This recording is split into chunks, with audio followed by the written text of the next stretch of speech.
Welcome back. The Johannesburg Roads Agency says 70 million rand is needed to fix traffic lights in the city. The JRA has been battling to fix vandalised infrastructure at intersections across Joburg.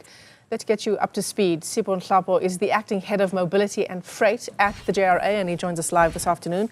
Sipho, it's an issue that is close to all of our hearts, those of us who live and drive and commute in Johannesburg, and it's a big issue. It's certainly more than 70 million rand when we think about the kinds of accidents that are caused, the kinds of inconvenience that are caused by people using our roads. Thank you, Michelle, with your viewers as well. Thank you for having us. Yes, Michelle, it's a problem for us, and I usually say it's a problem that South Africa has to deal with it decisively, Michelle. Yes, we calculate 70 because it's just us going to put up new poles and controllers, but the value to the economy, Michelle, it's far worse than that. Imagine somebody spending more than 17 minutes actually trying to go through the network. It's quite a lot in terms of minutes if you put that in rand value. However, it's a challenge that we are faced, and this challenge, it's people that are probably within our communities, because as we're sitting now, there's a moratorium on sale of second-hand copper.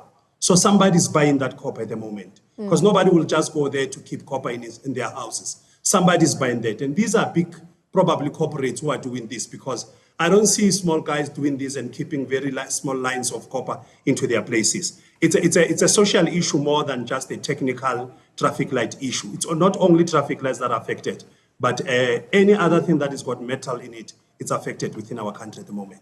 So, Sipho, I see that the 70 million rand that the JRA has said it will need to cover the costs of impacting some of the intersections without traffic lights. Those are just the traffic lights that fall under the JRA's jurisdiction. It excludes intersections that fall under the jurisdiction of Gauteng Provincial Roads and Transport. Certainly, Michelle. We're managing about 2,023 signalized intersections. About 396 of them, they have different varying degrees of vandalism.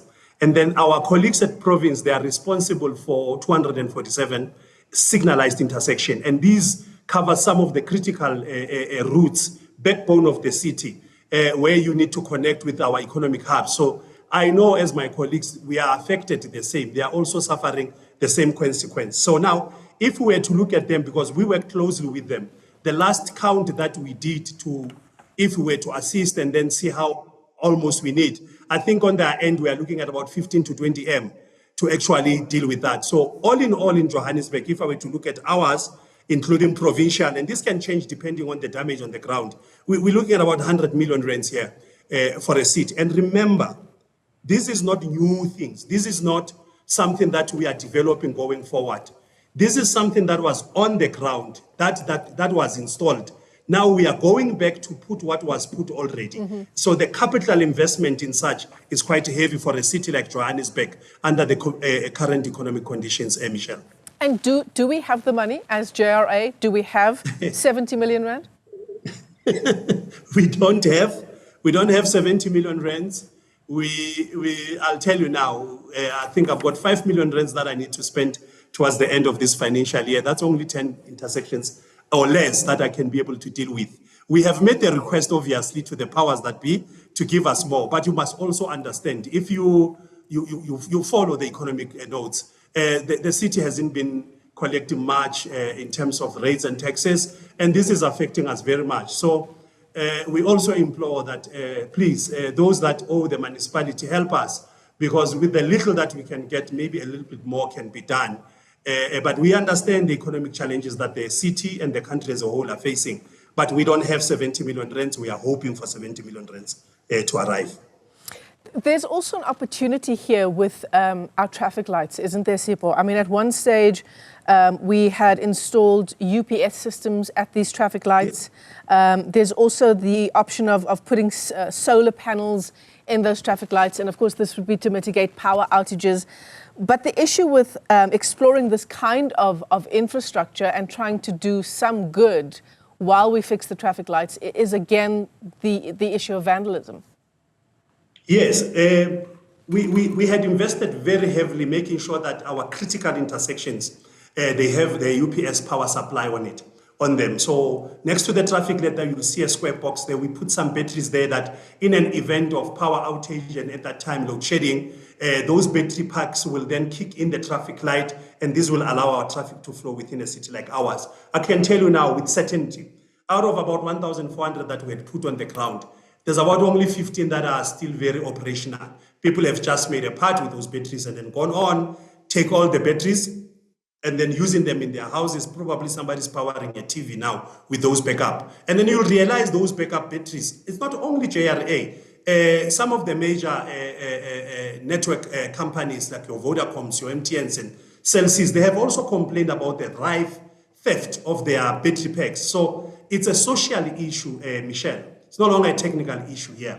It's not about the traffic lights were not fixed. It's about the behavior of our own community members that has the ability to go and do this thing. And it's a behavior of those who have the money to buy these stolen things and then probably try to refit back into the organization. But what have we done to try to avoid with this UPS? We have at least been grateful to a lot of companies that has come to us and allowed us to connect our traffic lights to their solar panels or backup powers. So at least in that way, in some of those areas, when there's a power outage, at least that company's backup power will then supply our traffic lights. This is still not stopping people still stealing cable in our traffic lights. But at least some of these companies have made their private security companies to be around some of those intersections. So as a country, we're trying to find, or as a department as well, we're trying to find other ways to try to come against this problem that we are facing.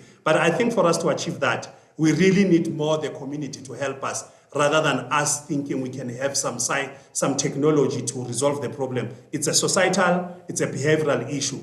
If you leave an intersection there, it can last 30 years with us just doing a proper maintenance of that intersection, if nobody touches it. So it sounds like, it sounds like there's no use fixing these intersections unless we have a solid plan on how to protect the infrastructure. Yeah, I don't think so. I think it's critical that we need to try to fix, we need to try to find solutions that work for a city. Just imagine, Michelle, the congestion that we'll experience in this city. You'll probably spend, currently one of the worst cities in South Africa, you spend 94 hours in traffic. Johannesburg is a bit down there. Oh no, however, I don't have to imagine, Sipho. I don't have to imagine. I live here.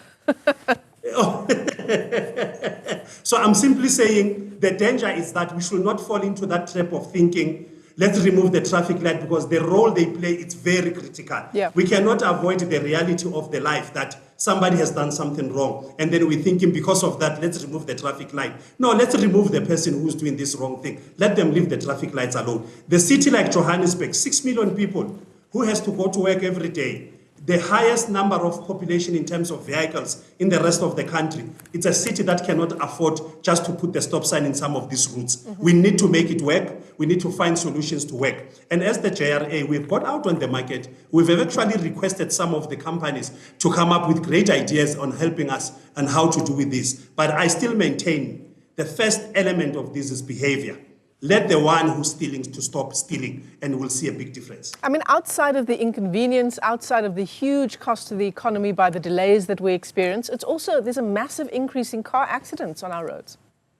Yes, road rage, car accidents, because let's face it, some people are new license owners. They don't know how to navigate a complex intersection with the lights not working. They don't know when to go. They don't know which one to wait for. Even those that think they've been driving long enough, they come to this situation, they realize they're impatient enough. Have you seen when the traffic light is not working, which pains me all the time? We don't even take care of the pedestrians. People only look for the cars and pass, but they don't look at the pedestrians. And the latest accident reports for the last festive, it shows that more pedestrians were killed on our roads. So we don't even have that decency or ubuntu just to make sure that we allow the pedestrians to at least have a priority where the machines are involved, in this case, the cars, Michelle. Yeah, I'm glad you brought up the issue of the festive season road statistics. More than 1,500 people killed on our roads around the country over the festive season. It was an increase since 2023. We certainly don't need a lack of proper infrastructure